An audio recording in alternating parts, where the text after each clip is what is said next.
Speaking of speech, I'm Fred Hunt. That's Ted Coley. Hey, Ted Coley. Hey. And our new third partner, Vladimir Putin. We still love Putin.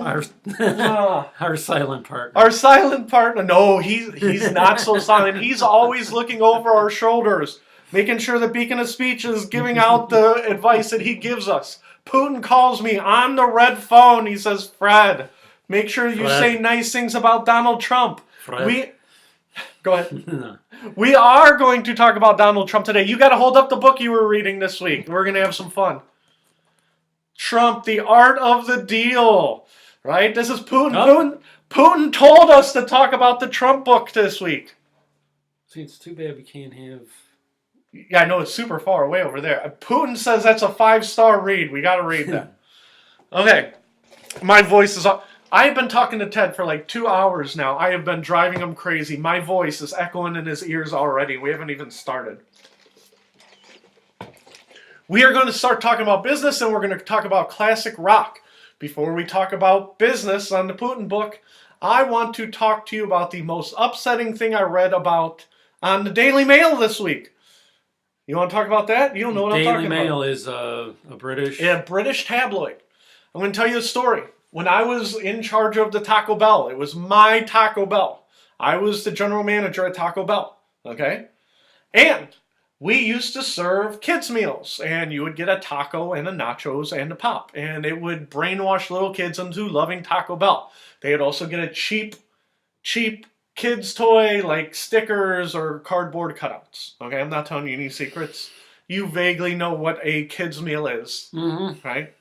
So, at Taco Bell, and this is just going to tie into the Daily Mail story. At Taco Bell, I remember they said, we have an emergency meeting. All managers have to come to this emergency meeting. Please come. You have to be there. Mandatory attendance. So we're there. We're sitting there. What's this all about?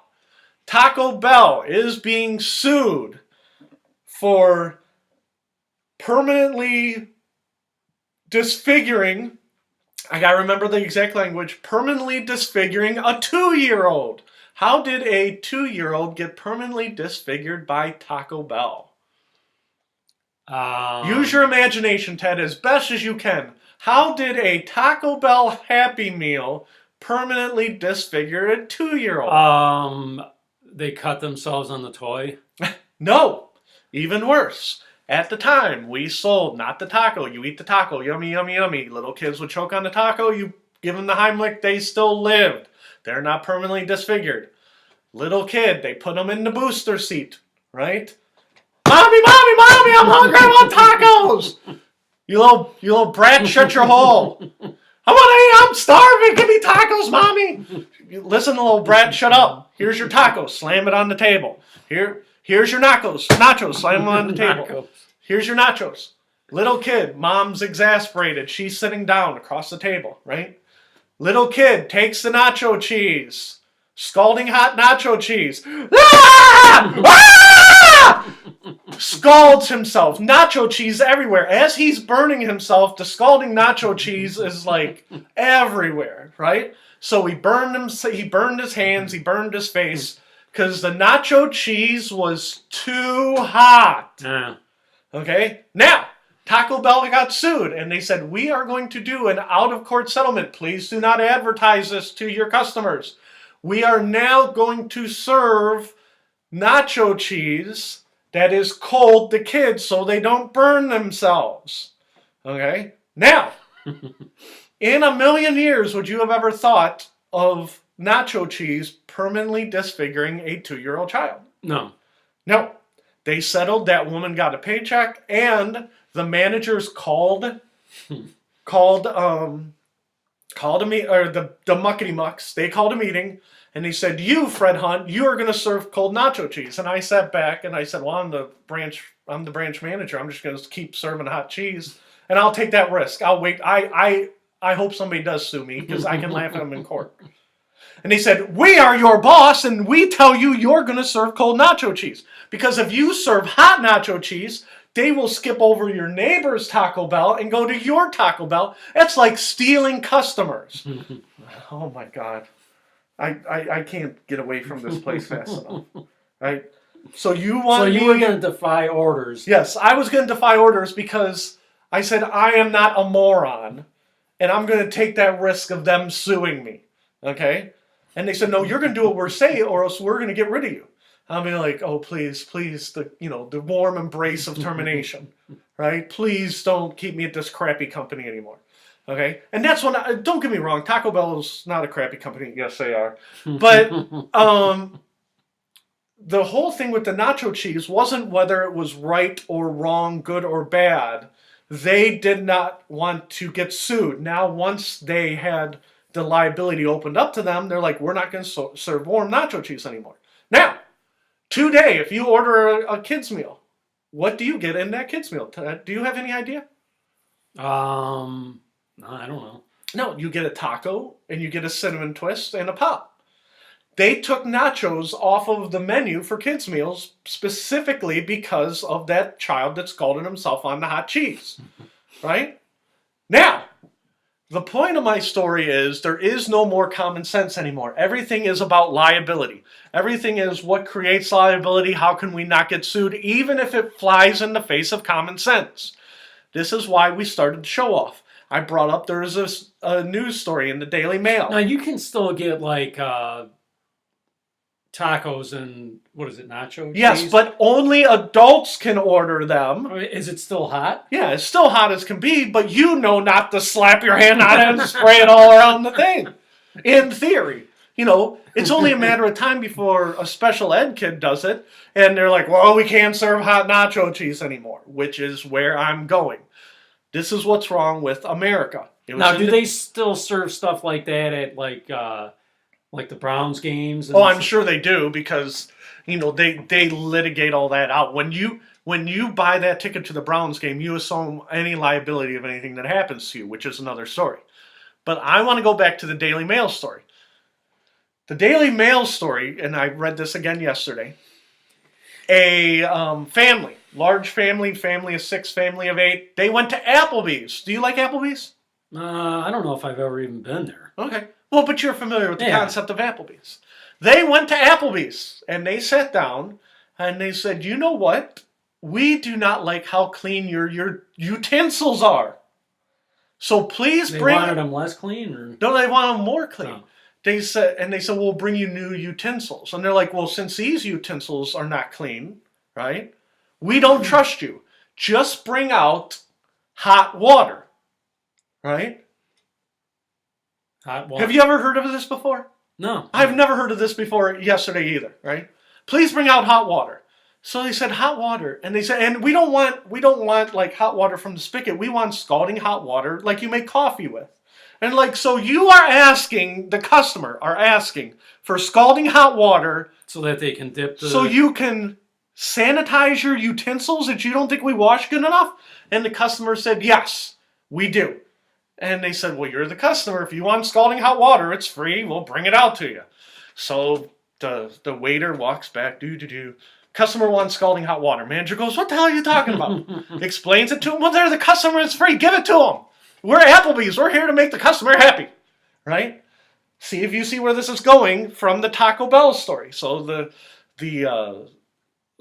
waiter comes out, here's your Coke, here's your Pepsi, here's your, beer, here's your scalding hot water. Slam! Bangs on the table. As soon as it's on the table, baby, we're 17 months old. Ah! Ooh, grabs the water, pulls out. Ah! Screams. They pull up her shirt, melting flesh down her chest. Right? You burned our baby! Next thing you know, the cops are there. I didn't mean to spit on you, I'm sorry. The cops are there.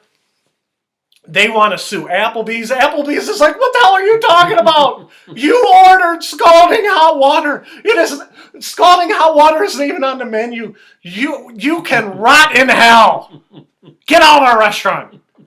Right? And they're like, Applebee's was mean to us. They told us to get out of the restaurant. We're going to sue you. Now, this is what America has come to. Well, you know what's funny? If they don't think that the utensils are clean enough, why do they keep going? Why in the world would you go to a restaurant? Which I'm reading this story and it's boggling my mind. Because it's like, why would you go to a restaurant? If you didn't think a restaurant washed their dishes, why in the... God damn it! Why in the hell would you go to that restaurant? And if they said, do you want another set of utensils? And you're like, no, I don't trust you. If you don't trust the people making your food, you shouldn't be eating there. You should be eating in your garage. Or like, you know what would happen if my mom made food and I said, you know what, Mom, I don't trust the way you wash the dish. My mom would take a knife and poke right in my jugular. She'd be like, I'm not putting up with that crap. I heard something. Go ahead. Is your phone? Oh, it probably is my phone. Something dinging. It probably is my phone. It's probably my wife saying, did you feed the kids? I'm going to give them hot water. Because I don't think it's this. Don't go anywhere. Don't go anywhere. We're talking about Applebee's. Maybe I'm hearing things. Fred is searching for his phone. My phone is in the bag. My phone is in the bag. Where's my bag? Is my bag... That's why we can't... It's right here? Is it in here? Did it go off? Yeah, it did go off. That was my phone. I did not hear it. Ted keeps trying to call me, and I don't answer the phone. Not because I don't want to talk to him, because I don't hear it. So I'm sorry. I apologize to you. Did you have a message on your machine? Yeah, I did. Okay. Yeah. It was all my fault. It wasn't your fault at all. So anyhow, and we're going to leave that call for later. So anyhow, Applebee's did everything right. They literally bent over backwards for the customer. The customer's insulting them, and they're all like, oh, we're sorry. And then they get sued, okay? Now, I'm not the biggest fan of Applebee's, but again, I would have walked out of the restaurant. I would have left. I would not ask for scalding hot water. And then they disfigured our baby. Well, you know what's funny is that if they don't think the utensils are clean enough, why would they assume the dishes are? Yeah, why would you think the dishes are? Why do you think any dishes are coming out of the kitchen? Ted, have you ever gone to places where you're like, holy cow, I can't go in here. This place is a rat trap. You know what I mean? And that's why it is unfathomable, because everything in America is, how do you not get sued? Okay? Yeah, that's that time I heard it. That was my phone. But the point of my story is that right and wrong no longer matters. It doesn't matter that customer literally came in, insulted the restaurant, and then demanded the hot water that scalded their own baby. Mm-hmm. Applebee says, we're going to fight this. We don't care. We are going to fight this, which is good for Applebee's, but that's what they say now. In 2 months, they might be like, oh my God, we're getting killed with bad press. If we just write them a check for $100,000, they're going to go away. You see what I'm saying? Mm-hmm. Just like Taco Bell wrote a check. Which encourages more people to do it. Which again goes back to the nacho cheese kid, where I told my boss, I said, I'll assume the liability. I'm just going to keep giving people hot cheese. And they're like, no, you're not. I'm like, it's my branch. You tell me this is my branch all the time. And they're like, well, yeah, but you can't make decisions. You can't change prices. You can't give them hot cheese. You know, you do what we tell you, but it's your branch. Meaning they can fire you if you don't do what they say, but they want you to run it. You know what I mean? How is cold cheese on a nacho? Oh, they just not good. Well, and again, if you ask 100 people, I'm sure 80% would say we prefer hot cheese, 20% prefer cold cheese, right? Well, if you want to come in and ask for cold cheese, because what they do is they just take the hot cheese, put it in the fridge for a day, and it's like getting day-old cheese. You'd be like, why in the hell would you want that, right? So, but the whole point is that right or wrong doesn't matter anymore. And they ain't give me freedom to give decisions. That manager, at the end of the day, we might be doing a beacon of speech later, and Applebee's might be like, you know what, we fired that manager because he sent hot water out to the customer, so we are not liable anymore. That manager acted outside of our rules. You see what I'm getting at? So that guy, you know, the equivalent of me at Applebee's could still be fired because they sent hot water out. They're like, why would you send hot water out? And the manager's just sitting there pulling his hair out like, you told me to do what the customer says. I do what the customer says and we get sued. And so that's why I wanted to start out with that, because we're going to talk about business today. Because that story about the cheese and the hot water is exactly what happens. Now, there's a point to my story, and there's a circular point to it. In the news last week, Amazon, you're familiar with Amazon? Mm-hmm. They have been getting crushed because they only pay $10 to $12 an hour starting wages. Okay, is that fair? Is that fair? Yeah, do you think a company whose CEO is worth $60 billion is fair? And you no. can give me a long answer if you want, but a short answer is you don't think it's fair. No, I don't think so. I mean, the money that company is making, and they can't, because you can't live on $10, $12 an hour. So, and like I said, I'm not arguing. There's no right or wrong answer. Amazon. I mean, I don't necessarily think there should be a law against, Right. But it's like, how about like policing yourself? You know what I mean? So this is the way the corporate world works, especially, in the Amazon world. Amazon is getting killed in the papers, right? And they're like, oh, no, we're not paying people $10 to $12 an hour. We're giving them starting wages, training wages.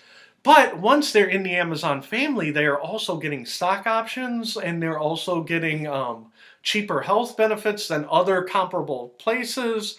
So you can buy a lot of stock with the money you have left over from making $10, $12 an hour. Right. But there's a point to this story. This is where we're going. See, Putin's winking because he knows where we're going, right? So Amazon is getting killed in the media because they're only paying $10 to $12 an hour hard rate, right? So they said, okay, you know what? We agree with everybody who says we don't pay enough. We are raising the Amazon starting wage to $15 an hour. Isn't that great? Mm-hmm. So they listened to the people who said they were being unfair. The Amazon workers are like, we got a big raise. This is awesome, right? What's the catch, Ted Coley?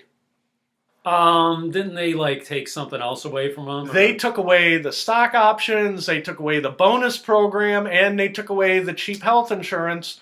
So they got a raise from $10 to $12 an hour to $15 an hour, and their net pay went down. Because it wasn't about doing the right thing, it was about the perception of them doing the right thing. Now the Amazon workers are pissed. They're like, you took away our bonus program. Well, they're like, well, your bonus is now in your paycheck. We didn't say pay us less money. We said we wanted $15 an hour. Well, no. You said, it's like we always used to say dealing with the one company that we would talk about, we won't bring up now, is like dealing with the devil. You get what you want, and then they're like, oh, no, we're going to take something away. And Amazon is like, people were screaming to give them $15 an hour. We gave them $15 an hour. You know what? People are never happy. Nobody's getting raises anymore. And that is the scam. Right or wrong, up or down, doesn't matter anymore. Okay? It matters on what you can prove for liability or what the perception is. The perception of the public is they read the story and they're like, they got their raise of $15 an hour. They'll be fine. They can live on that. And then you find out that their paychecks went down and they're like, oh, well, what you going to do? Next thing to talk about. Right? And the reason I bring that up is because everything, it seems like there is no right or wrong anymore. Everything is perception. Everything is, I'm going to make a PR move. Yeah, perception is reality. Perception is reality. Which brings us to where I wanted to go, which is the art of the deal. Ted Coley read Art of the Deal. What did you think of Art of the Deal, Ted Coley? Well, I didn't read the whole thing. Oh, that's okay. I just started picking through it. When you read Art of the Deal, you are a Trump voter. Yes. Did you get the impression that Donald Trump was the smartest guy in the room when you read the book? No. I did get the impression that he definitely thinks differently than I do. Yeah. And that's not an insult. No. businessman. And again, we're gonna keep. I mean, in a way, I wish I would have thought more like him when I was starting out. Yeah, or else you wouldn't be sitting with me and Vlad, right? You would be making money hand over fist. Yeah. Because again, back to the nacho cheese example. When I'm sitting in the office and they're like, "Fred, you're going to serve cold nacho cheese," I'm like, "Yeah, I'm not. Just leave me alone. Please let me go back and die in my Taco Bell, right?" And they're like, "No, you're going to do what we say." Instead, what I should have said is, "You know what? That is the best idea I ever heard. Me and you, the boss, we are best friends. We should be doing." You know what I mean? I shouldn't have thought for myself and said, "Oh, you know what? You're killing my brain cells," right? Because I get the impression, in the art of the deal, that Donald Trump liked people who agreed with him and did not like people who disagreed with him. Would you say that's fair? Wait a minute, say this again? That Donald Trump thought more of people who agreed with him. Yeah. So, Well, you know what's funny? One of the things that, like I said, and I shouldn't do this, but I kind of just pick through a book. You know what I mean? I open it up anywhere that's fine. and start reading That's no problem. But one of the things that jumped out at me was he said something like, "You know, when I graduated from college, I was only worth $200,000." It's like, so even before you started working, you were worth $200,000, basically. It's like, and I'm gonna pick at you. In Art of the Deal, he says before he graduated, he was worth $200,000. According to IRS reports that came out last week, he was worth $10 million before he graduated, and he lied in that book. He lied in his own biography. His dad was using Donald as a tax shelter. Did you see those stories? Yeah. Now, can I ask you, when you graduated from college, what were you worth? Zero. Zero. My dad told me, he said, and like I said, I got a great dad, okay? But my dad told me, he said, "If I give you things, you will not appreciate it. If you work for things, you will appreciate it." And I said, "Well, thank you, Dad." He goes, "So you're going to work at Taco Bell." He didn't say Taco Bell. He said, "You're going to work." Okay? He said, "You're going to work." I worked at Taco Bell at night and went to college during the day, right? So when I graduated college, I was literally worth zero, okay? I was not in debt, and then my dad did give me a little bit of money. If I had to say who paid for college, I would say my dad paid for 15% and I paid for 85%. It might be different. It might have been 75-15 or whatever, right? Or 75-25, but you get my point. And he says, "But I did not have any debt, and I was very grateful that I didn't have debt when I graduated. But I also graduated with low grades because I was working all the time." Mm-hmm. Okay? So it is a catch-22. So when I said I was worth zero, I literally had a job at Taco Bell that was driving me into the ground, and I had zero debt. And I did not make contacts. You know, Donald Trump's making all these business contacts all over. My contacts were other Taco Bell managers who were getting driven into the ground. Right? I did not have, "Hey, Fred, why don't you come, work for General Motors?" Nobody knew who I was. Right? So you didn't have contacts who were raising you up? No. I had people who would be like, "I work at General Motors and I did not get my taco in a minute and a half. You are a horrible manager." Now, I did hear that. Like, "What is taking you so long with my tacos? Don't you know I have things to do?" And this is one of my biggest pet peeves all the way from Taco Bell land. If you're going to insult people making your food, you get what you deserve. Yeah. Okay? And I never understood this. Somebody is making your food. And you're like, "You know what? Every time I come here, you mess up my order." I'd be like, "Oh my God. I'm already insulted. I haven't even made your food yet." Now, I have scruples, and I would never do bad things to people's food. Which is not true. I did put jalapeno. But it is funny. Just every time I come here, you mess up. It's like, why do you keep coming? Yeah, then why do you come back? I would be like, "I hate Fred Hunt. That guy can't run a restaurant." I'm going to keep ordering until Fred Hunt gets it back. I would never do anything, but let me finish this thought so it's on the record. I never did anything to anybody's food on purpose. What would happen is people really, really, really piss me off. What would happen is I would look on the board and accidentally think I saw jalapeno peppers. Right? And then I would take peppers and I would dump like 3 packs of them on their burrito and then roll it up. And then they'd be like, there's peppers on my burrito. I'd be like, oh my God, I misread the board. That was oh, silly me. That was the next order that had the extra jalapeno peppers. My bad. Do you want a coupon for a free burrito? Here's $1. Right? That was my scam. Okay? So, but the point is I would never do anything. I wouldn't spend anybody's food or, that's not right. Okay? But I did accidentally put peppers on people's food. The point is that why would you mess with anybody who you're ordering food from? Again, back to the baby example, the scalding baby. Why would you insult Applebee's? Why would you even walk in the door to Applebee's if you were like, this place is filthy? You'd be like, then don't come! You know what's right next to Applebee's? Goddamn Chili's! Chili's is right next door. Go to Bob Evans 2 doors down. You don't have to go to Apple. We're going to keep going to Applebee's till they learn how to wash their silverware. Which is, businessmen, the whole point of my story is businessmen do not think the same as us. No. Right? Absolutely not. And the whole reason we got off track is when the guy yelled at me about the nacho cheese, he wasn't thinking the same as me. I'm like, I'm just going to keep giving people nacho cheese because I'm normal. And he's like, I am going to protect Taco Bell so they can make as much money as possible. I am going to do absurd things that don't make sense to the common man in order to make more money for Taco Bell. And it's the same thing with Donald Trump.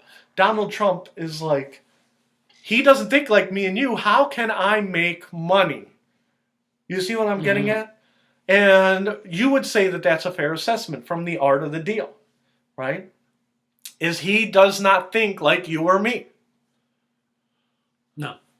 And some people think of that in America, and we've talked about your family, okay? They value people who made money because they must be smarter than everybody else, when in fact, some people just think differently than other people. Yeah. And I'm telling you, part of the reason that I wasn't successful in business is because I did not think like a businessman. Well, it just shows you that in general, our country values money above everything else. It values money over common sense. And the art of the deal should be Exhibit A. Donald Trump wrote that, 30 years ago? He lied in his own biography, Ted. Okay? I wrote a fictional, loose-based biography called American Suicide. And it's not really factual, but it brings up some real ideas in it, right?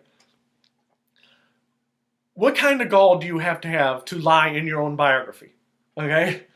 It'd be like, oh no, I was dirt poor and I pulled myself up by the bootstraps.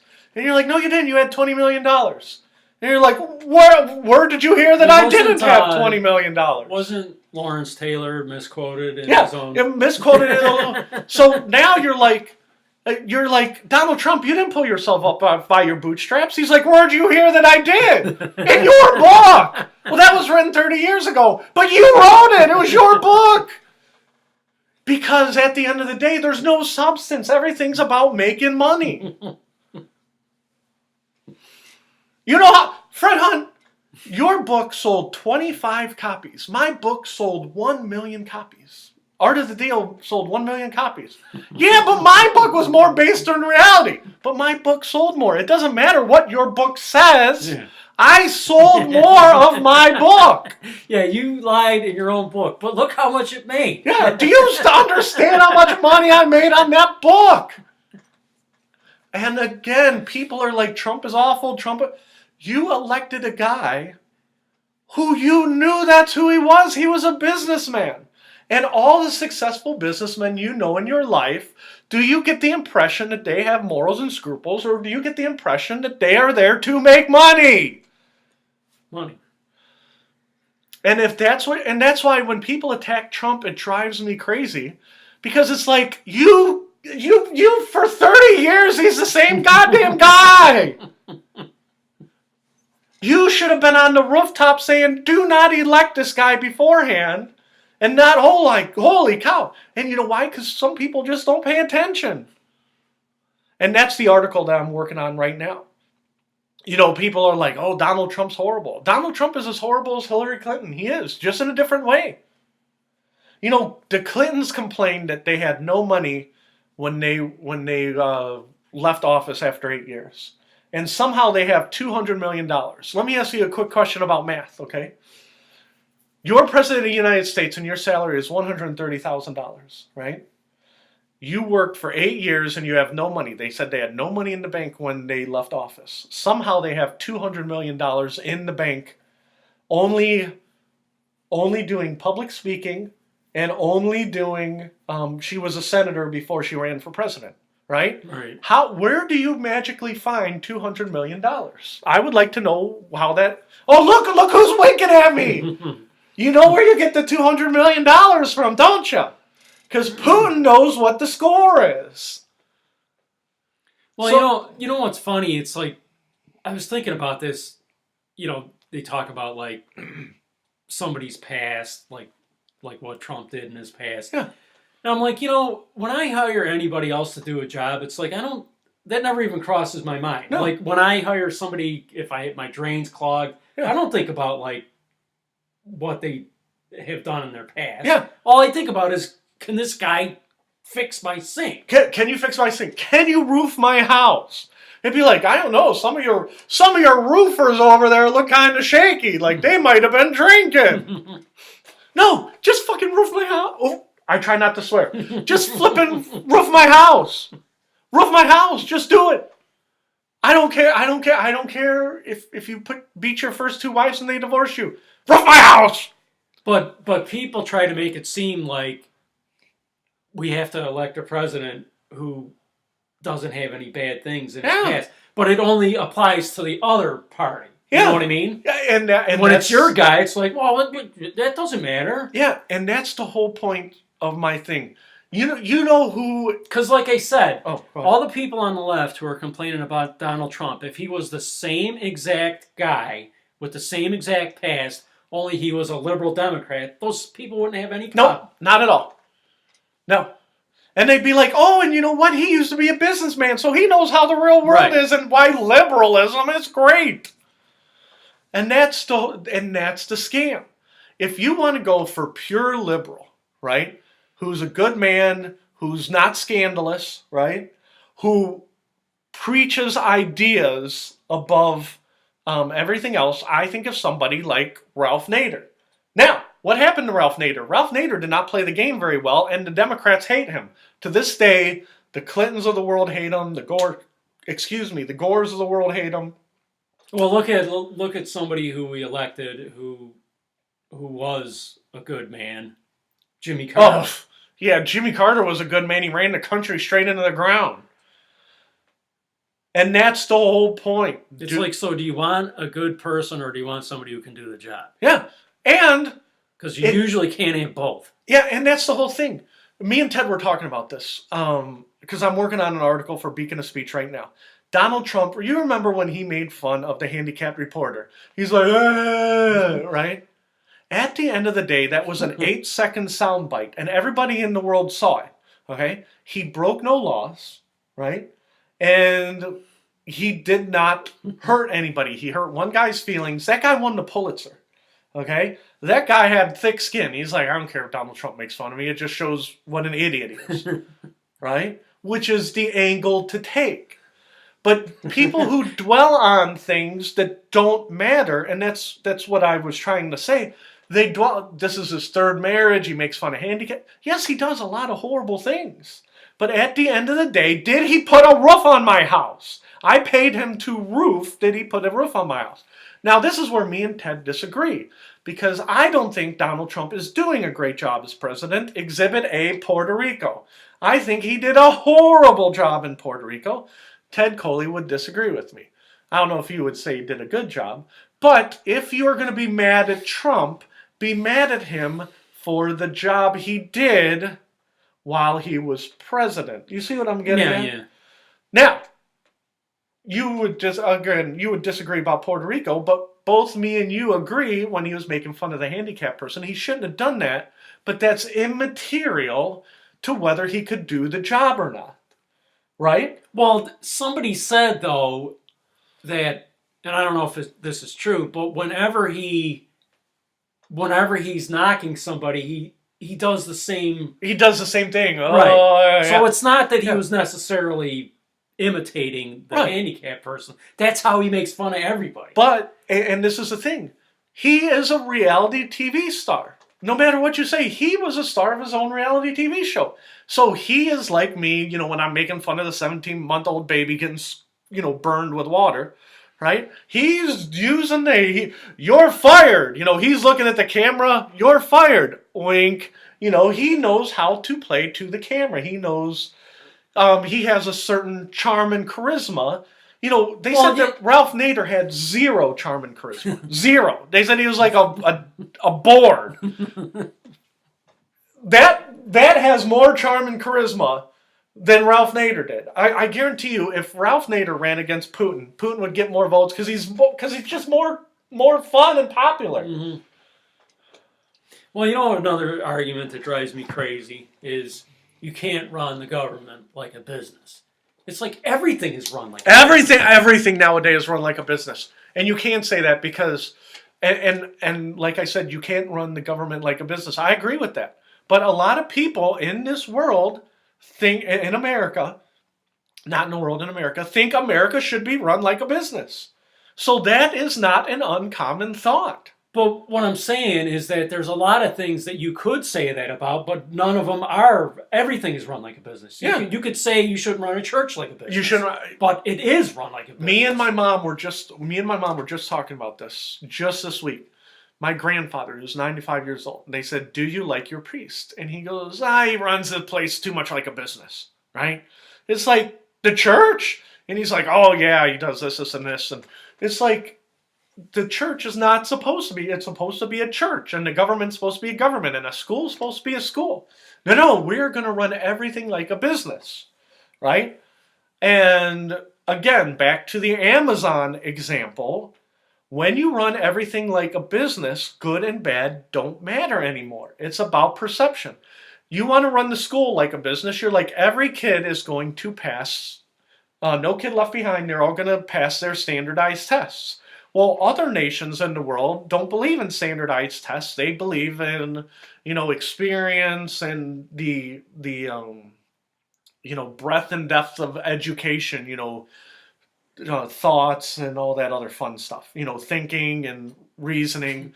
And America's like, no, you got to pass that test because we're going to run this like a corporation. You pass the test and then your teacher gets a 4% raise. If you don't pass the test, teacher gets 1% raise. Back to capitalism. Everything turns back into capitalism.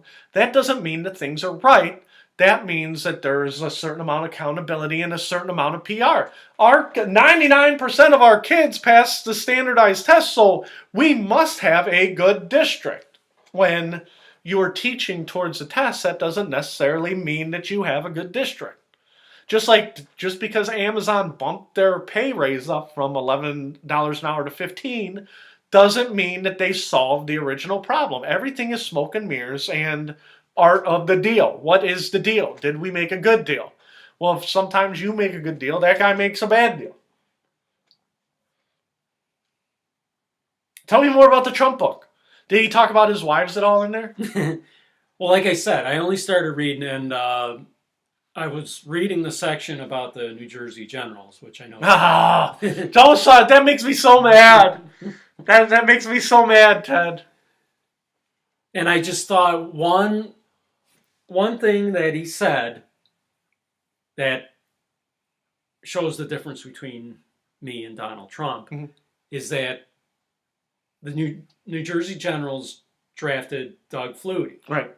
And I guess he was a big draw for the USFL. Yep, absolutely. And so Donald Trump asked the other owners if they could pitch in to help pay for his salary. Yeah, I remember you telling me this. I'm like, I would never think to even ask that. No. I don't think anything ever came of it. No, but again, it's your whole point. I would have never come up with that. No, you would have never come up with that. And it's like, how do we make money? Oh, we'll make the other teams pay for our quarterback. Well, that's absurd. Why would you even think of that? Well, because I'm a businessman, and how can I make money? One of the things that George Steinbrenner used to do, he'd be like, I don't care if I spend the most money, I make the most money. If those other teams don't exist, then maybe they shouldn't exist. If they can't make money, maybe they shouldn't exist. Right? George Steinbrenner did not understand that there had to be other teams to beat. Yeah. He did not understand that. Like, I think they buried him and he didn't understand. In his mind, if the whole league folded, it'd be like, well, the Yankees are the champions again. We're the only team in the Major League Baseball. And I think Donald Trump felt the same way about the USFL. He's like, I don't care if the USFL exists or not. He goes, the New Jersey Generals, how do we make money? And how do we be the best team in the league? And if the rest of the league folds, then we are the champions. Right?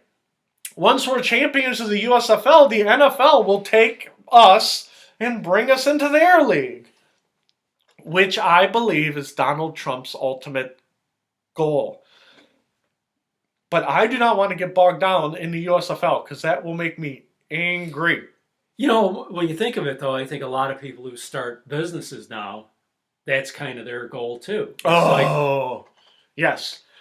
In other words, become almost like a thorn in the side of your competitor so that they end up just buying you. The company you work for, and you can tell this story better than I can. You're going to I would always assume that you start a business and try and make it as big profitable as possible. Not Ted, I used to think that way too. Just start a business, limp it along until your bigger competitor says, you know what, I'm tired of dealing with these gnats flying around my head. Let me write this down because I don't want to say it out loud, okay? The company you work for right now, right? Company you work for right now. There was a guy who used to work at this company. And when they got bought, he left the company that you two worked for. And I didn't know him, but you might know his name. He went and started his own competitor, right? And they had 5, 6, 7 customers. And then the company you work for now bought him out. Gave him a big fat check for 6 figures. Say, we are going to buy you and we're going to take your 6 customers away. And he said, okay.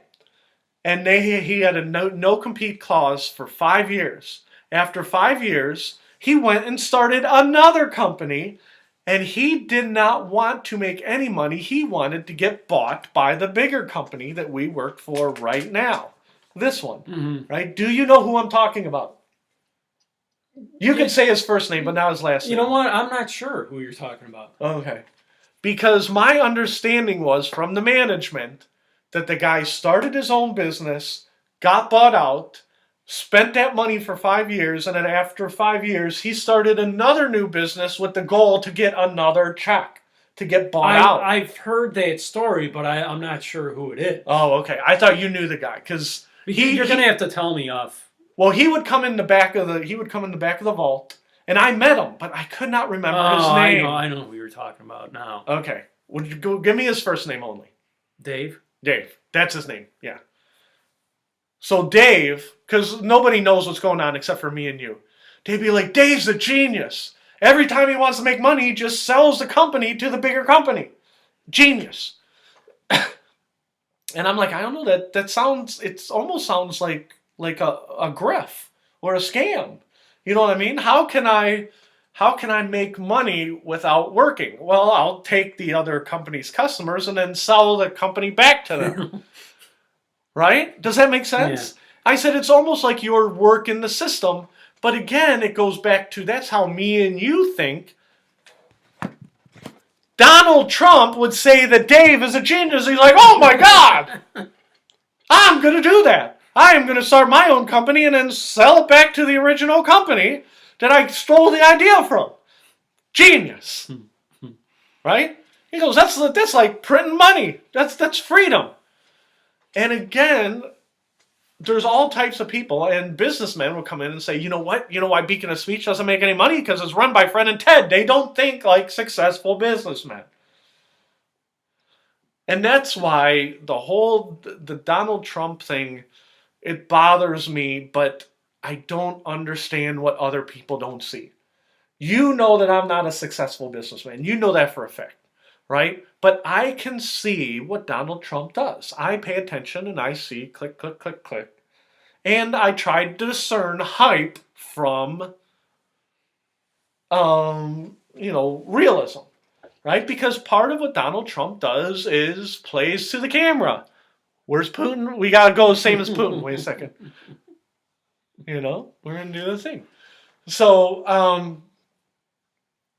but when people are mad, that's what confuses me. It's like, what don't you get? This is the way America is.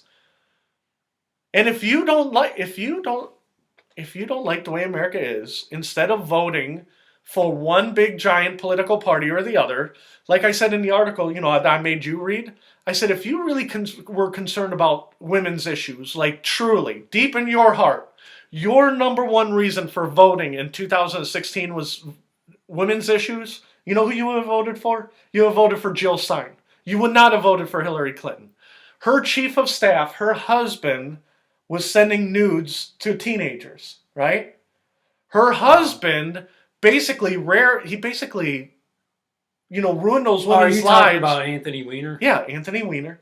And then her husband was ruining women's lives, and you were like, oh, well, we don't know that they're telling the truth. They could be lying. Donald Trump says the whole same exact thing, and she's like, believe the women. Well, except for don't believe those women with my husband. My husband was a victim. You see what I'm getting at? Everything with the two political... There are people out there whose number one driving force... I believe that Jill Stein in her heart believes that the number one problem with America is women's issues. That there's a rape culture, blah, blah, blah. Right? I don't believe that. But if you truly believe that in your heart, you could have voted for Jill Stein. Jill Stein was never going to get elected. Why would we vote for Jill Stein? Because she is... Okay, so vote for somebody you don't agree with because you think they have a chance. Yeah. So I'm going to vote for Hillary Clinton. And that's what made me so mad last election. Everybody was saying how horrible Trump was, and we're going to vote for Hillary. And then they were saying how horrible Hillary was, and they're going to vote for Trump. How many times... Ted, this is like Beacon of Speech number 97, something like that. How many times? Is that much? 95, 97. How many times have I brought up you should have voted for Gary Johnson in the last election? Maybe 80 times? Telling me that, or? Just in general. Yeah. The TV, you, Putin. Putin, that bastard didn't give Gary Johnson nothing. He's fallen up. And I guarantee you, he gave that money to Trump, right? He funneled money to Trump. I guarantee you, he was funneling money. No, he didn't. He was funneling money to the Democrats as much as he was funneling money to Trump. You see what I'm saying? Because he was trying to buy interest, just like big corporations buy influence in America. Putin just thinks he's like, I am the head of Russia, Inc. You know what I mean? Just like China, I've said this 1,000 times, as much money as he poured into that election is how much money China poured into the election for the Democrats. I'm telling you, flat out. Next week we're going to take down Putin. We're going to have the prime minister of China, Xi, what's his name, Xi? How do you pronounce that? Z or Xi or something? Xi, something like that. Yeah, we're going to pull down Putin. We're going to talk about how great Hillary Clinton is. We're going to throw up prime minister of China up there. But that's the whole point. It's now, all about... will you be buying a Hillary one? I am not buying it. To me, Donald Trump... This is what bothers me about the left. The right, Rush Limbaugh, you know who he is because he comes out on the radio and he says, I'm right wing. And the only thing I care about is money. The more money you make, the more free speech you have. And if you restrict me spending money, you're restricting my free speech. That is 100% wrong, but he comes out and tells you that, right? Donald Trump comes out and he tells you, I am a businessman. I am here to make the best deal that I can. Some people are like, Donald Trump is out to make the best deal for America, just like he made the best deal for his businesses. Now, I don't agree with that, but Donald Trump comes out and tells you, I am a businessman. Now, when you look at Donald Trump, do you think of anything else but a businessman? Do you think that he has a secret agenda under making money? No. Hillary Clinton is like, no, I'm all about liberalism. And then rich people give her money, and she's like, well, I'm about some liberalism. And you see what I'm saying? You can buy influence, and you can mold Hillary Clinton into anything you want. And she's like, I'm all about women's rights, as long as you pay me to be about women's rights. And that's why people like Ralph Nader, Ralph Nader comes out and says, this is what I believe in. And people are like, we're going to give you money for you to believe in what we believe in. He's like, no, I believe in what I believe in, and you should vote for me. And people are like, that's not how America works. Get the hell out of here. And he gets trampled into the ground. Because money moves the agenda. And it makes sense why you have a businessman running for... He's like, I'm going to cut out the middleman. I'm not going to pay a politician. I'll just be a politician myself. And that's why I don't understand what people don't see. It is the game that America rotates around these days. You cannot, and again, I know that Trump and Clinton policies are different, but they're playing the same game. Yeah. They are playing the money game. You see the money game right here? Right there, the money game. I'm drinking pop.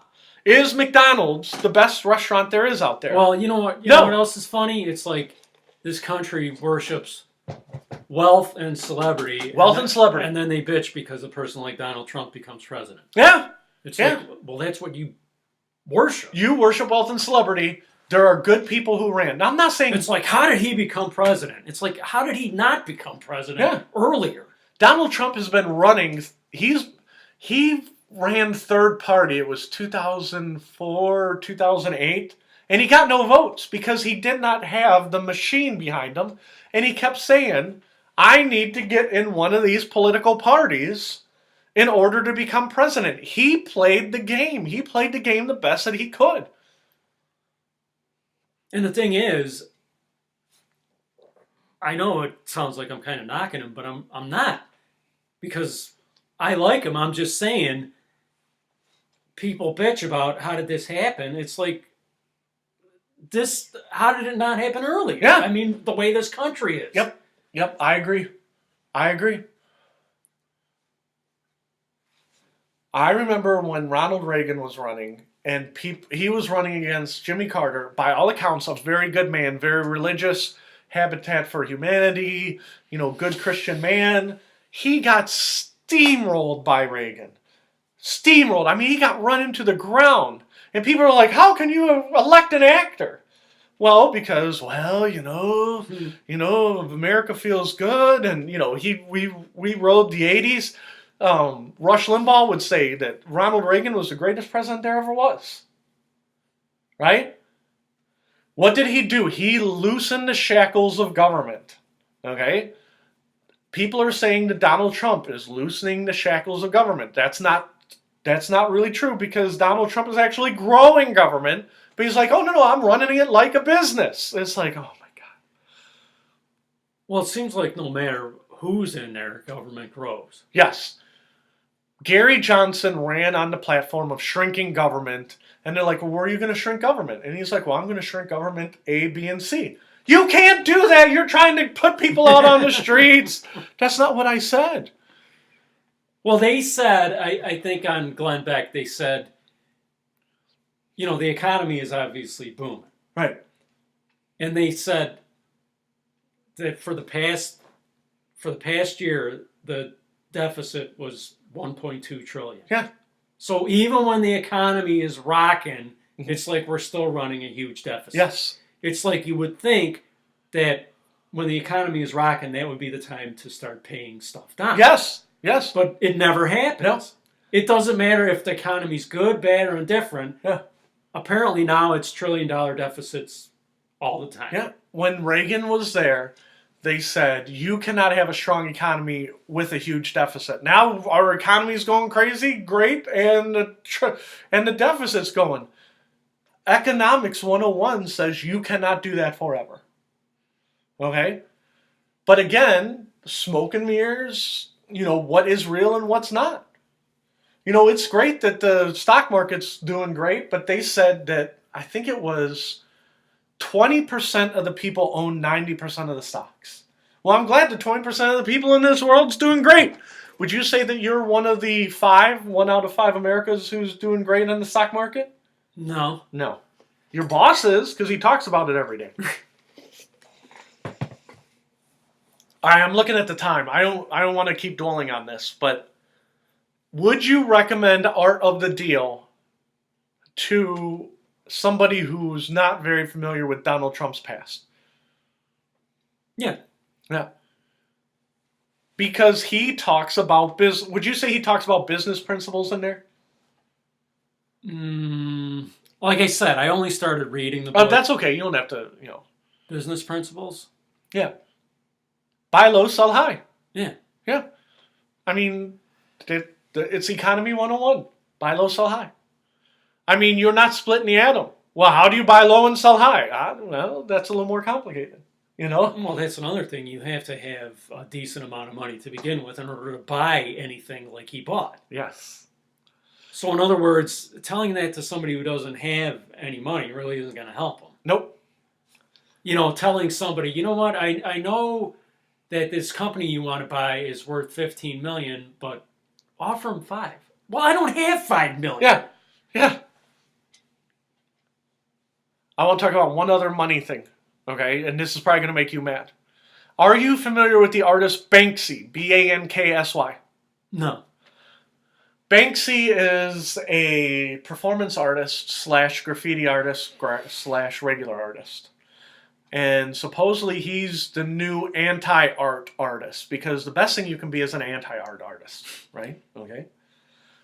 Which is hurting my brain just I know. trying I to can't even wrap around it. Banksy will spray paint something on a building in London and they'll be like, that's worth $500,000. Don't touch that. That's not graffiti, that's art. Somebody else, it's graffiti. Somehow Banksy does it, it's art, right? Banksy, I guess that is his pseudonym. Nobody really knows who he is because he refuses celebrity, which again is back to celebrity culture. By refusing you're a celebrity, are you creating more celebrity for yourself? You see what I'm getting at? Banksy, he painted a picture, okay? Did you really not see this on the news this week? I don't think so. Painted a picture, and it was a girl in watercolors holding a balloon. It was about 2 feet by 3 feet, and it was in a wooden frame. And it went to Sotheby's for auction, and they said, art by Banksy is very rare. We are going to start the bidding at the art show for $500,000. Right? Now imagine a girl in a raincoat holding a balloon. Very simple. $500,000. That is a scam. Okay? In itself. But remember the art of the deal. You are telling people to reject art and you don't paint, but one of the few things you paint is worth $500,000. So again, you're working the system. You're working capitalism. You're making the deal, right? So I want you to imagine this. They got this painting. They said, this is very rare by one of the great artists of our time, Banksy, $500,000. Do I hear $500,000 for the painting?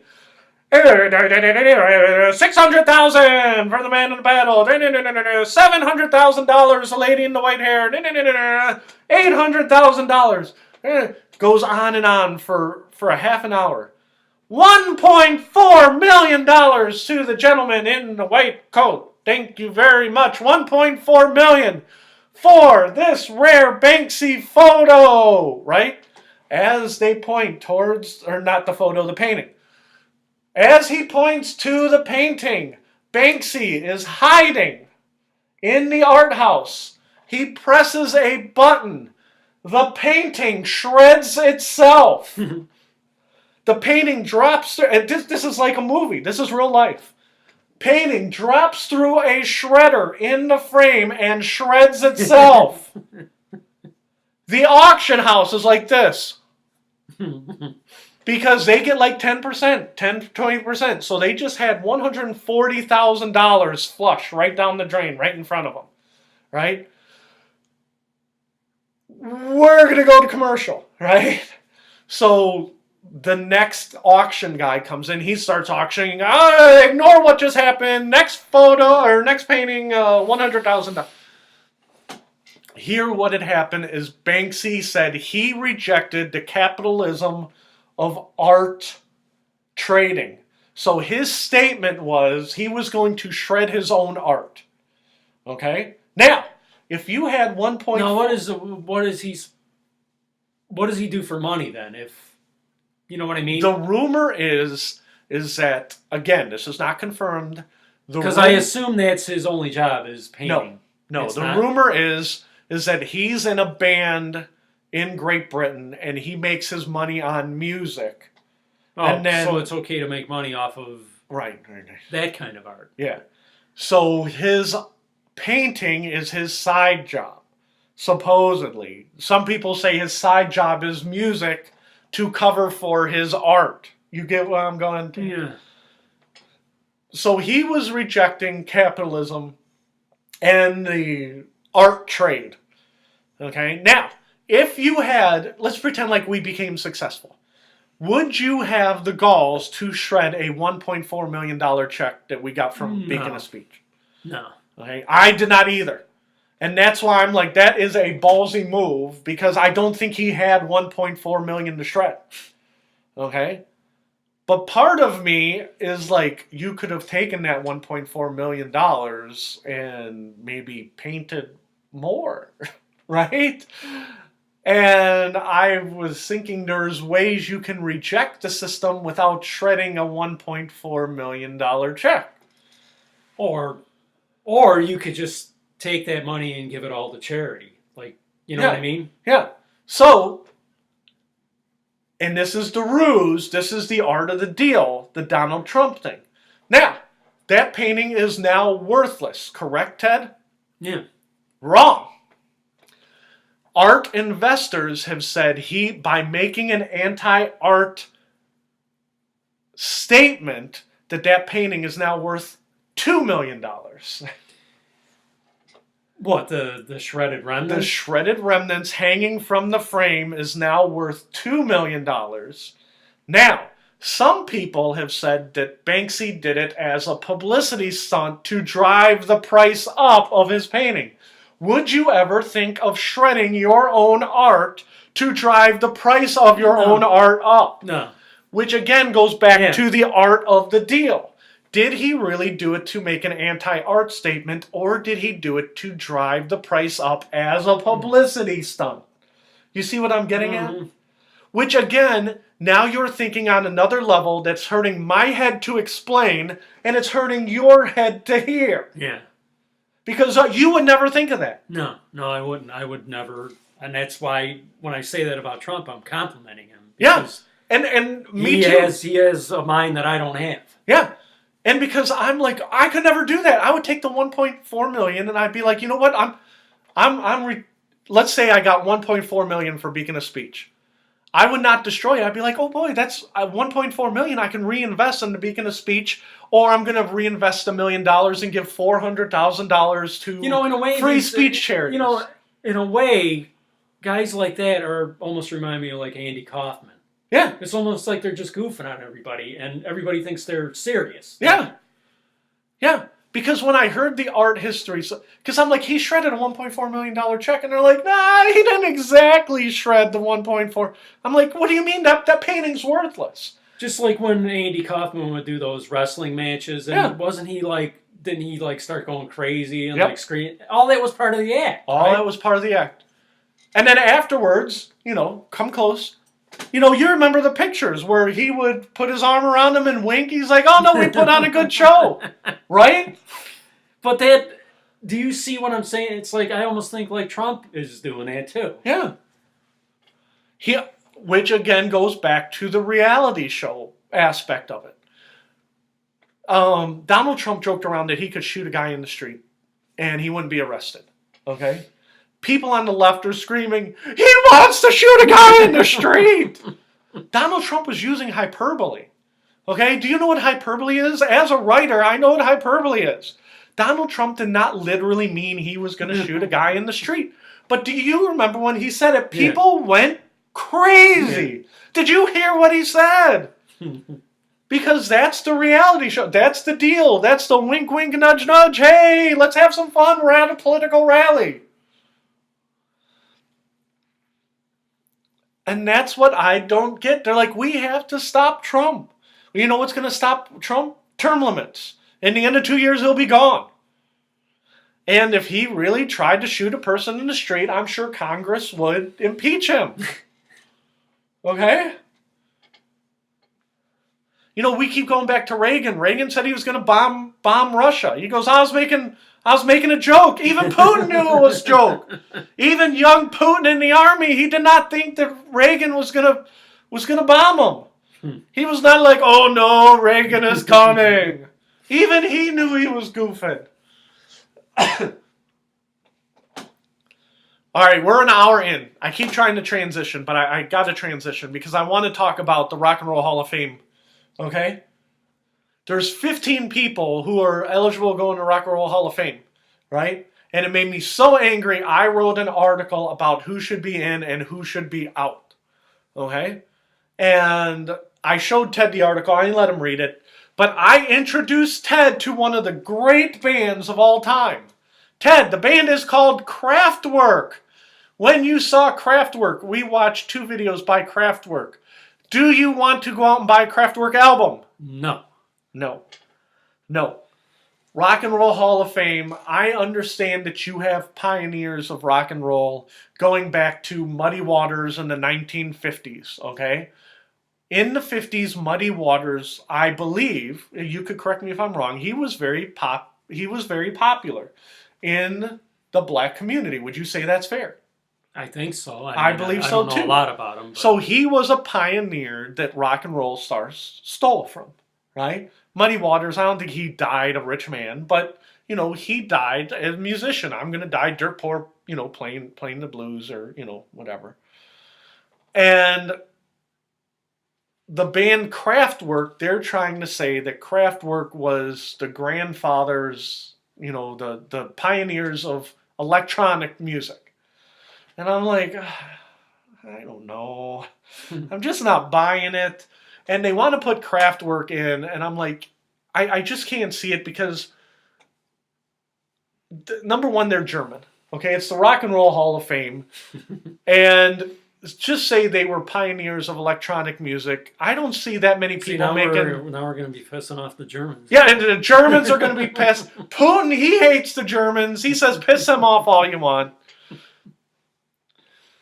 But the Rock and Roll Hall of Fame is subjective, right? What is rock and roll? Well, to me, rock and roll is Led Zeppelin.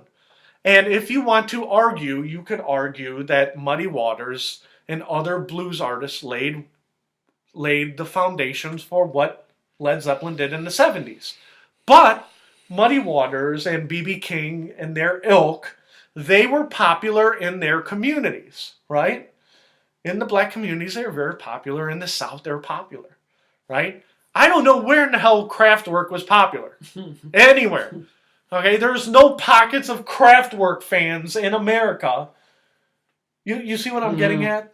That led to the electronic pop music that's popular now. If it's the Rock and Roll Hall of Fame, I can't think of anybody who's doing electronic music that can say Kraftwerk paved the way.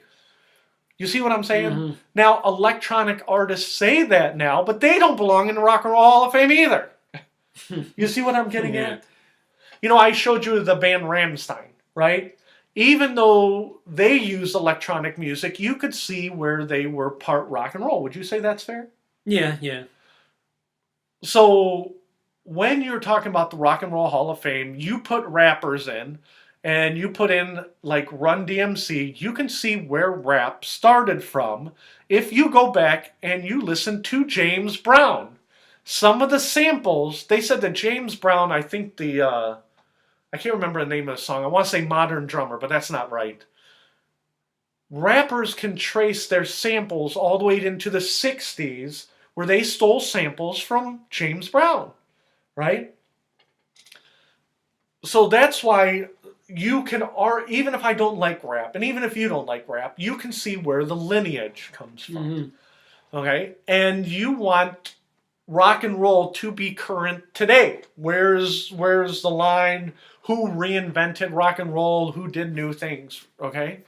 To me, Kraftwerk is too far outside of the rock and roll bubble. Does that make sense? Yeah. Yeah. Now you can say, just like the Catholic Church split off, 1,000 years ago from the Orthodox Church, you can see where rap and rock may have had the same origins, just like country and rock had the same origins. You see what I'm getting at? So with that in mind, I ran down the 15 people and I said, who do I think belongs in and who do I think belongs out? And I believe Kraftwerk does not belong in. Now, using the rock and roll history model that I believe in, would you put in Todd Rundgren? Yeah.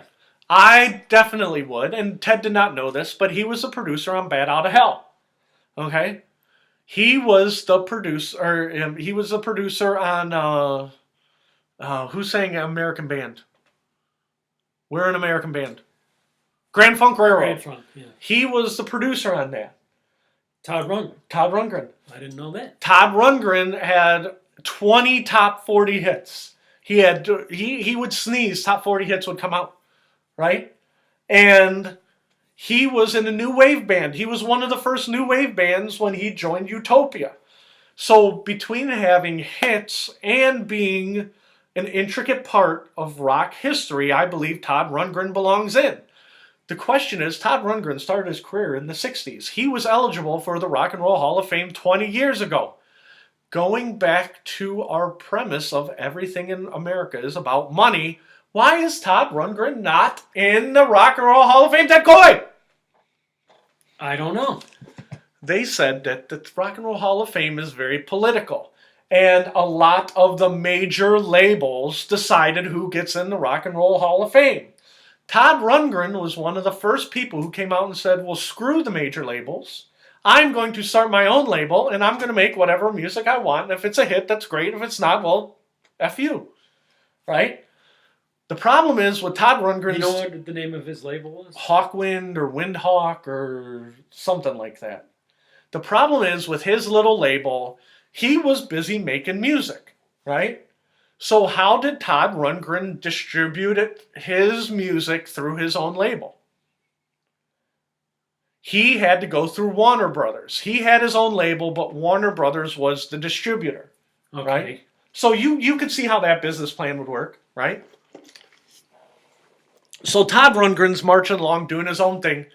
He actually joined a major label to do Utopia because he's like, I don't have the energy to be in two bands, solo band and Utopia, and run my label and to have, be the distributor to be in charge of Utopia. Okay? The Rock and Roll Hall of Fame today is basically run by industry insiders, right? And major label people. So you wonder if they kept Todd Rundgren out because he never joined a major label. You see what I'm getting at? Oh, Todd Rundgren's so smart, he thinks he can start his own label. Which again goes back to money. Right? He never joined our label. I'm going to run my own label and I'm going to do whatever I want. Well, screw you. We won't put you in the Rock and Roll Hall of Fame then. You see what I'm getting at? I never really agreed with the Rock and Roll Hall of Fame. Yeah. Just its existence. Steve Miller said, you know what sucks about the Rock and Roll Hall of Fame? He goes, the worst part of being a musician is dealing with the major labels. And then you try and get into the Rock and Roll Hall of Fame, and the same guys who were screwing you out of royalty checks are the ones deciding whether you get in the Rock and Roll Hall of Fame or not. And he goes, it's all a big corporate scam. He goes, it's all based off of, I wrote it down, corporate sponsorship. He goes, you know how many independent people who put out great music are in the Rock Hall? He goes, almost nobody. He goes, people like Fleetwood Mac definitely deserve to be in the Rock and Roll Hall of Fame. But he said that people on small labels belong in there too, but there's no groundswell to put them in. Which again explains why Todd Rundgren hasn't been put in 25 years. In my head, if I wrote down every Todd Rundgren hit, and then I scrolled them across the screen while we were talking, right? We'd have to do post-production for that. I'm too lazy, okay? You'd be like, holy cow, how is he not in the Rock and Roll Hall of Fame? He produced, would you say Bat Out of the Hell is probably one of the biggest 5 rock albums of all time? Maybe 10? Yeah, probably, yeah. So on top of that, on top of what he did, being a performer, having his own label, and being a producer, how in the hell did they keep him out? And they're like, well, Todd Rundgren did not play the game.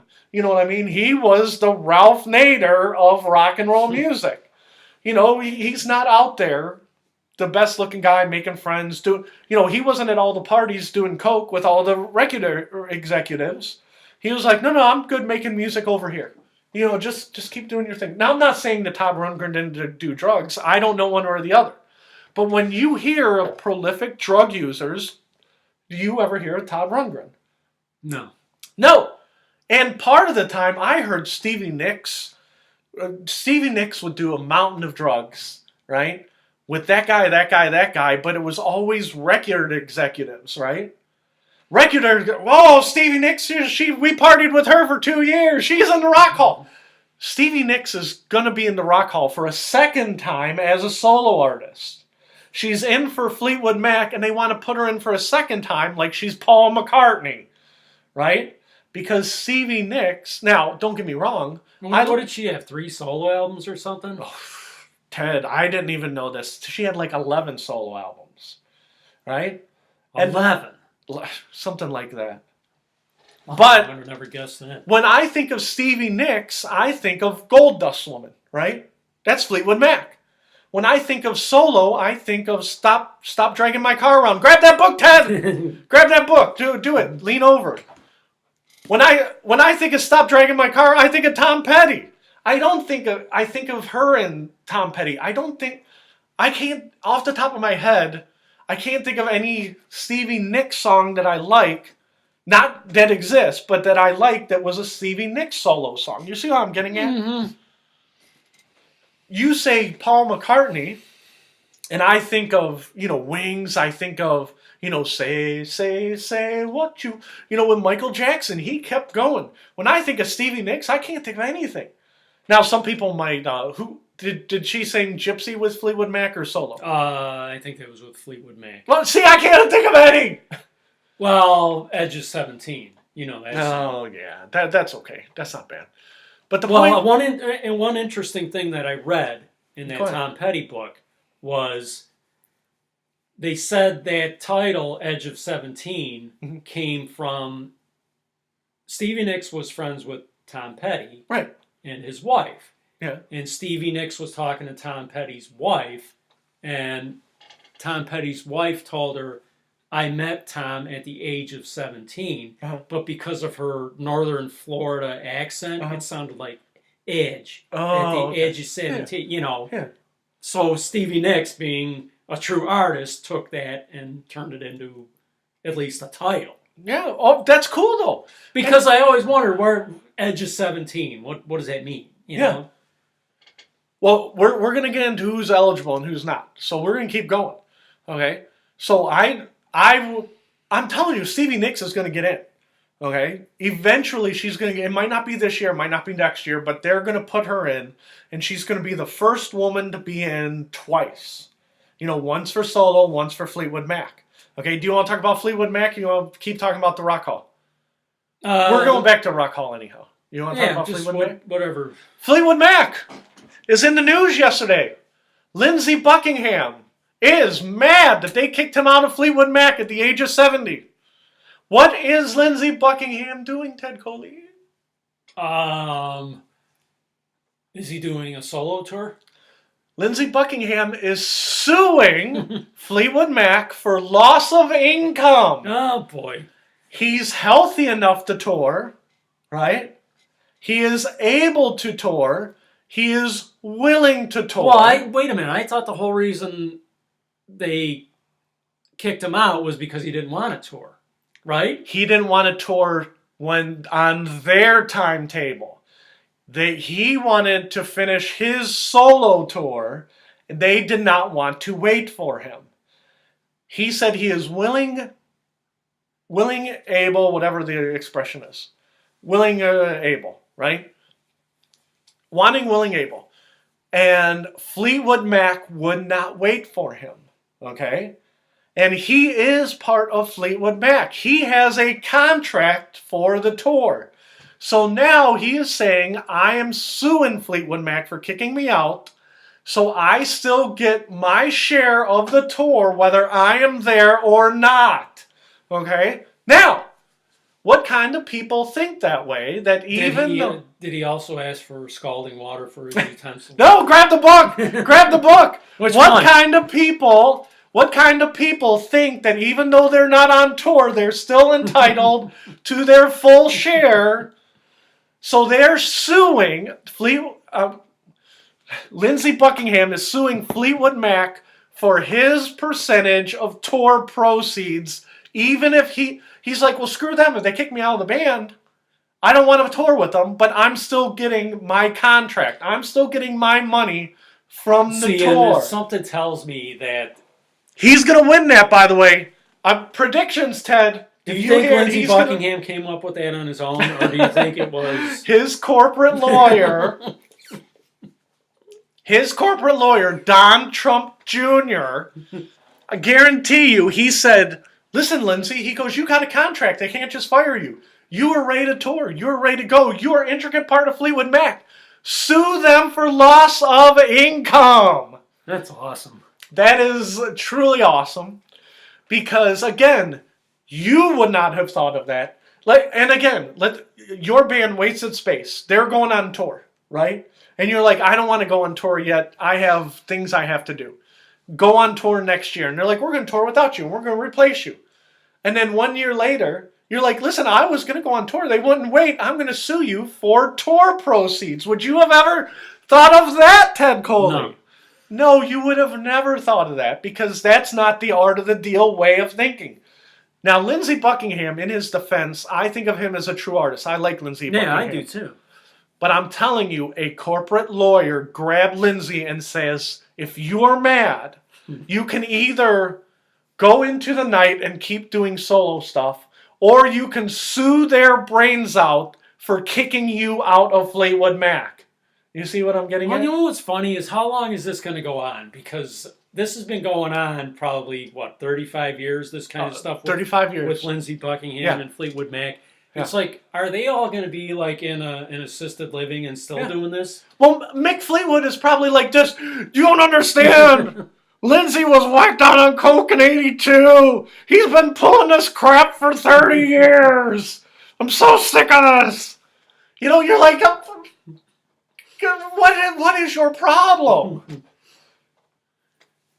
And again, Lindsey Buckingham is more or less the co-lead singer. Would you say that's true? Yeah.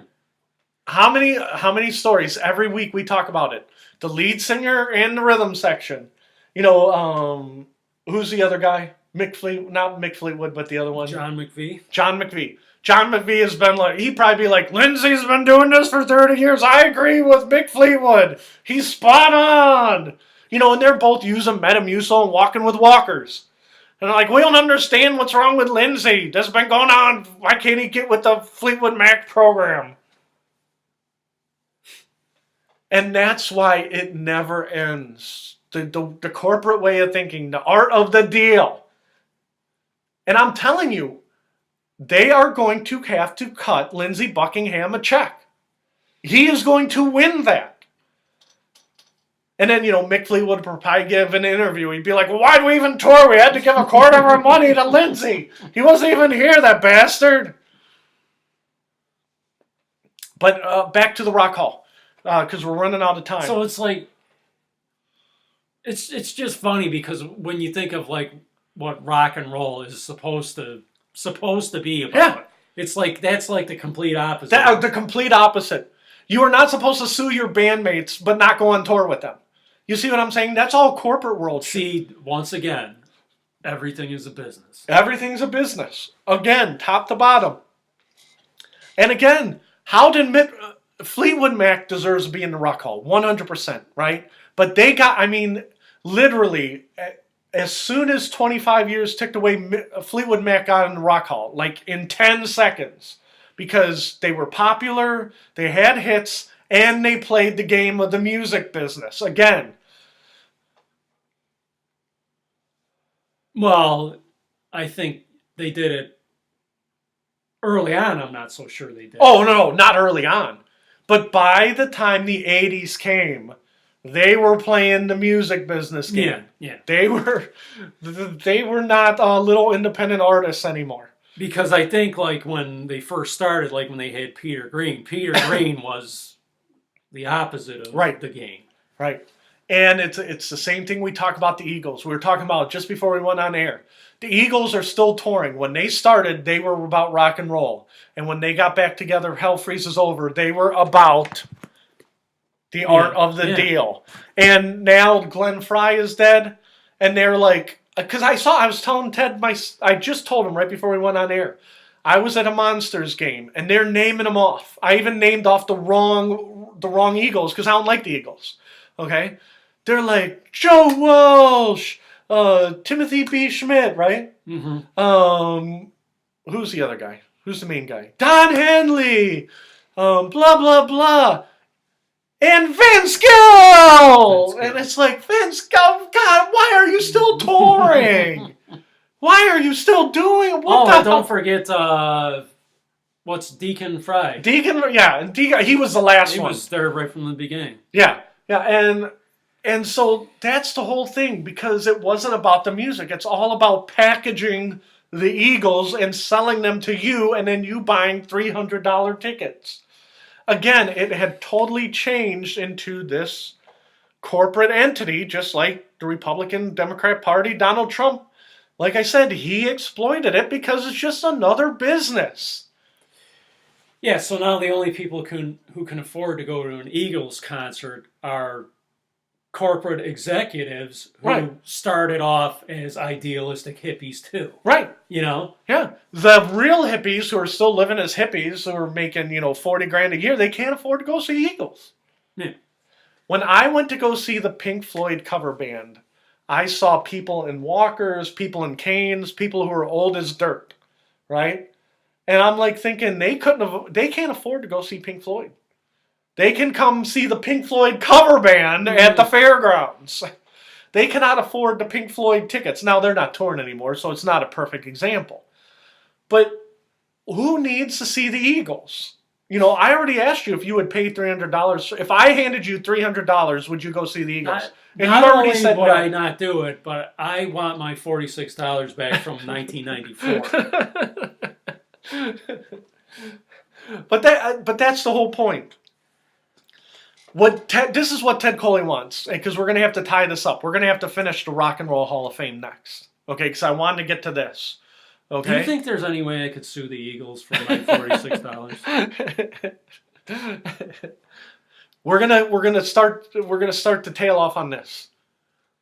Ginger Baker and Jack Bruce, two of Ted's heroes. You love Cream, right? Mm-hmm. And I don't love Cream, but I love the album Disraeli Gears. I thought that was one of the best albums of the 60s, right? I love that album, okay? They got back together, and basically they broke up because Jack Bruce and Ginger Baker fought like enemies. And Eric Clapton could not take their fighting, right? Would you say that's true? Yeah. And that's what broke the band up. And they tried to get back together. They couldn't. They fought. Ginger Baker did his own thing. Jack Bruce did his own thing. Eric Clapton became one of the biggest artists of the 70s. Would you say that's fair? Mm-hmm. But he did not want Cream to break up. But he's like, I cannot live with those two maniacs. Right? Fair? Yeah. They said he would be like actually crying at times. Yeah. Yeah, I remember you telling me that. So, Jack Bruce, they did the reunion concert in '98. I think it was. I think it was even later than that. So they did the reunion concert. I think it might have been 2005. Right, and I remember watching it. I remember watching it, and I was thinking Eric Clapton is as good as he was then. Ginger Baker is as good as he was then. Jack Bruce sounds like he was gargling with razor blades, and he sounded terrible. Okay, but Jack Bruce needed the money, and he's like, you know what? I'm not in best health, but I'm still gonna try. Right? You know, he's holding his throat. And they had a contract to keep touring after the reunion. Jack Bruce said, "You can't pay me enough money. I hate Ginger Baker. We are done." You read the quote. I hate Ginger Baker. I never want to see him again. On Jack Bruce's deathbed in his 70s, he's dying. He's got no energy. He's laying in bed. He's saying goodbye to all his friends. You know, I remember touring with you back by Woodstock. You know, and his voice is just tore to shreds, right? He called Ginger Baker. And he said, "Ginger Baker, after all these years, I only have one thing to say to you." What did he say to Ginger Baker on his deathbed? F you. F you to Ginger Baker on his deathbed. And then he hung up the phone, never spoke to Ginger Baker again, and he died. And that's what Ted Coley and I don't mean to speak for you, but you said that's the rock and roll you want to hear. Yeah. That's the rock and roll stories you want to hear. You don't want to hear the stories about $300 tickets. Yeah. Jack Bruce went to his deathbed saying, "If I never spoke to Ginger Baker again, I'd be happy." You don't think Cream is going to get somebody like Vince Gill to fill in for? No, because now Eric Clapton's having trouble with his hands, Eric Clapton's having trouble with his hands. Ginger Baker, they said that he is a mess. So when they say he's a mess, I don't know whether he can't hold the drumsticks or if he's having hallucinations or what. But that Cream is done. That reunion Jack Bruce is haunting him. Well, Jack Bruce would be happy. Jack Bruce is like, "I'm in help. I can help Ginger Baker for 10 years. It was totally worth it." Right? That's unbelievable. Yeah. And so what we'll do is we'll start shutting things down now, but we'll talk about the Rock and Roll Hall of Fame later because I want to talk about the artists. Well, you know what's funny? It's like, when did Cream start? What, like maybe 67 or something? Yeah, 60. I thought 68, but if you say 67, you know better than me. Because you think of Cream and you thought they were around for 10 years. They were around for what, 3 albums in 18 months or something? I think so. I think you're right. And I'm just saying, Jack Bruce died in what, 2014? Yeah. So basically, you have this going on for 40-something years. 40-something years. This white-hot hatred. White-hot hatred of Ginger Baker. And you were like, "No, time wheel." And again, Eric Clapton's like, that I was miserable for 18 months. It was literally 18 months of hell. Right? You never hear Eric Clapton say, "Well, you know what, let's try one more crack with Ginger Baker." And I say this about local talk show hosts. I love talk radio, right? And there's a guy named Tony Rizzo that you love to hate, right? And Tony Rizzo got his own show, and he's basically the whole station, right? And you know that he pulled certain people from his past into his new show. And you're like, "Well, why didn't he pull these other people?" And you could tell that he just didn't like them. But he's not going to say he didn't like them. He just didn't pull them from his past. You get what I'm getting at? Mm-hmm. Eric Clapton, you never heard Eric Clapton saying, "You know what would be great is if Ginger was here with my solo band." You never heard that, ever. He's like, "I cannot get far enough away from that maniac." Now, wasn't Ginger Baker in Blind Faith, though? I believe he was. But I think what did Blind Faith last? Yeah. 6 months? Yeah, they lasted even less. Because I think for a brief moment, and when I say brief moment, I mean 6 months, I think he was like, "You know what, Ginger Baker is still a genius. Let's try this with Blind Faith." And he's like, "Oh, what was I thinking?" Because and then I think it was after that Eric Clapton descended into heroin. right. Right, but they all did. They all did. Yeah. And Ginger Baker was doing his thing, and so again, you're simplifying it over time. But again, I'm sorry, it's not a perfect analogy. It's just you want to see what happened to Cream happen to rock bands. You don't want the Eagles where they turn into a big giant corporation. Yeah. Because in theory, Eric Clapton and Ginger Baker and Jack Bruce, at some point, maybe 1988, 1992, they could have patched things up and they could have charged $200 a ticket and said, we're going to drive in 3 different tour buses and we're going to charge $200 and we're just going to keep playing hits over and over. Like Robert Plant's famous line, they're going to be a jukebox. And they could do that for 20 more years. Never write another song. We're going to play the same thing. Eric Clapton's still putting out solo material, right? Nobody wants to see it, but he's doing it, right? Yeah. If Eric Clapton was touring right now and I gave you $30, I'm going to give you $30, but he is going to play 0 hits. He's only going to play his last solo album. For $30, are you going to see the Eric Clapton solo tour? No. No. I do like Clapton though. No, I honestly think that Clapton, don't hit me, but I think Clapton was a little overrated. I was never one of those Clapton is God people. So I liked some Eric Clapton songs and other things. I was like, I think it's a little overrated. But I did like Cream. I did like, that one album. But again, and let me point this out, and I'm gonna, kind of tie it together. I go back and I listen to Disraeli Gears because I really liked it, right? And I'll go back and I'll listen to old classic rock albums, right? How many people are going and I was posting Rock and Roll Hall of Fame stuff. How many people are going back and listening to those old albums like it's Bach or Beethoven? Okay? Even though you like the songs, I think that I am in the minority as saying that I go back and revisit them. And I listen to them on the radio because they play all the hits over and over again and I'm sick of them. Mm-hmm. You see what I'm getting at? Yeah. I think Ted's done. Are you done with Beacon of Speech? Probably. Ted, do you want to do another Beacon of Speech where we pick up on Rock and Roll Hall of Famers, who belongs, who doesn't? Yeah. Okay, we'll do that. We'll come back to the Rock Hall next episode. I believe that Todd Rundgren belongs in the Rock Hall, and he's going to get in because they're going to... So what we'll do is we'll do a prediction show. Here's what we'll end.